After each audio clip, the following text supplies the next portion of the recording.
Okay, I think this is Tony, and what I'm seeing from Tony is this sweeping over the outside type of recovery.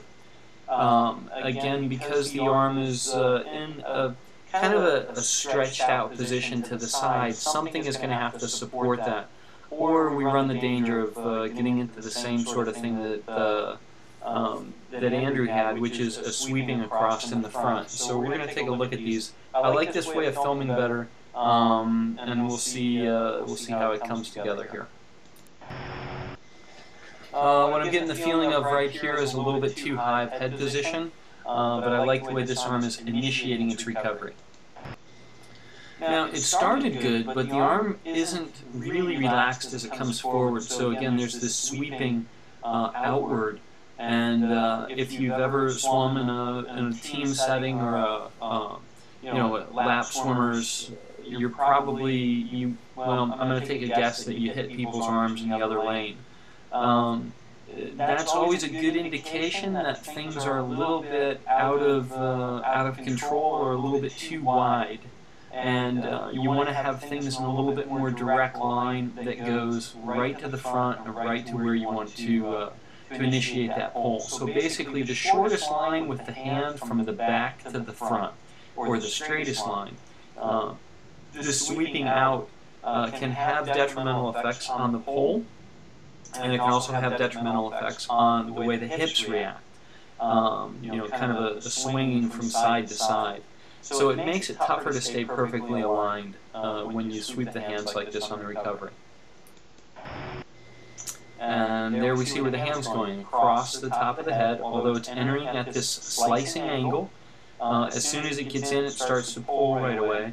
However, as in Andrew's stroke, the arm is almost completely extended, so none of the extension is really happening under the water. And when you do this and you become more aggressive, this is where bubbles or carrying air down into the pool become more of a danger. If just a little bit of extension with your hand in the water, all of the bubbles will fall off, and you'll be pulling clean water rather than pushing bubbles down. Here also you can see how high the head is as the arm is entering.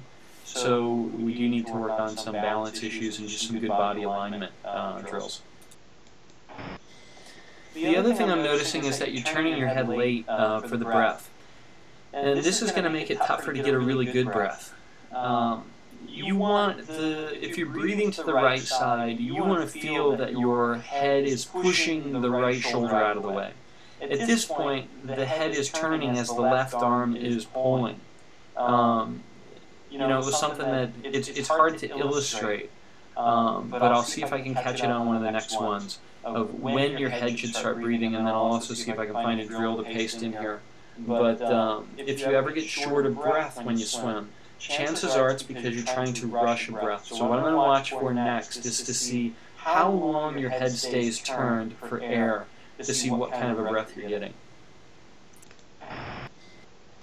I think you're holding about as long as you can, but it's going to be hard to get a good breath because it took so long to get your head up there. But I think you're doing an okay job hanging on to it for as long as you can, because right now the arm is closing the door. So the arm's getting ready to fall in there, and it's going to push water into your mouth if you don't turn your head. So you have to do it at this point. So you've done a good job doing as much as you can.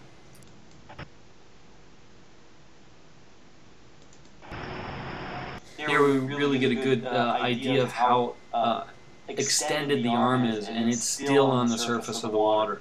You also see how high the head is at this point.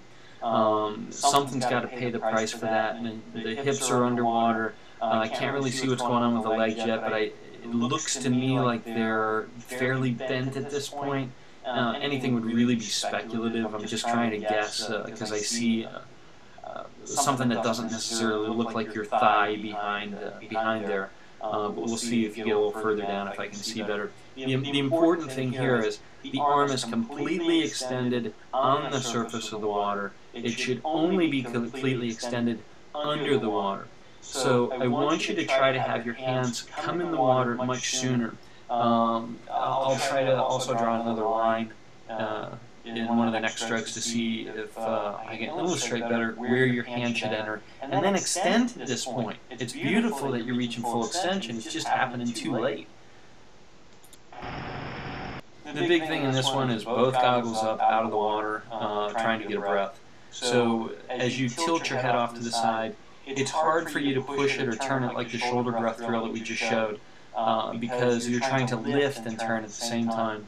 And it's very difficult to do. I understand why people do it. I'm going to try to paste in another drill here called open water breathing that hopefully will show you that breathing is about the rotation, not about the lift. As soon as you lift, something has to give. And usually that's balance. And balance pays the price in more than just allowing the hips to drop. It causes the arms to push down for leverage in order to hold you in this position. As they do that, you can't go forward, or you go forward with less momentum, or it takes you more work to go forward. So, things start to fall apart as things go out of line. So let me try and get that drill quick, but keep this picture in mind and don't let it happen, or try to avoid it. No front quadrant timing, so both arms are behind. This usually occurs, if it's going to occur on somebody that's really trying to focus on their swimming, it occurs during a breath, so I did catch you in a breath. So sorry about that. So I won't make it too dramatic here, but if you can imagine that where your watch is, or where the second red line, the one that's going up and down is, if you can imagine that your arm is completely underwater by the time you get to that spot, the extension from that spot to where your arm is now will take place underwater. If it takes place underwater, everything becomes more balanced. Everything becomes easier to do. It's almost like you got to spear your arm forward underwater to really get everything set up. Extending like this above water is really difficult. It's really difficult to stay efficient when you do this. So all I'm asking you to do is try to make sure that your hand is completely underwater by the time it gets to, 6 to 8 inches sooner. I mean, I'd like it a little bit more than that, but let's just take it bit by bit. Because if you put it in too much sooner than that, you're going to feel really awkward. So bit by bit, try to make corrections to it.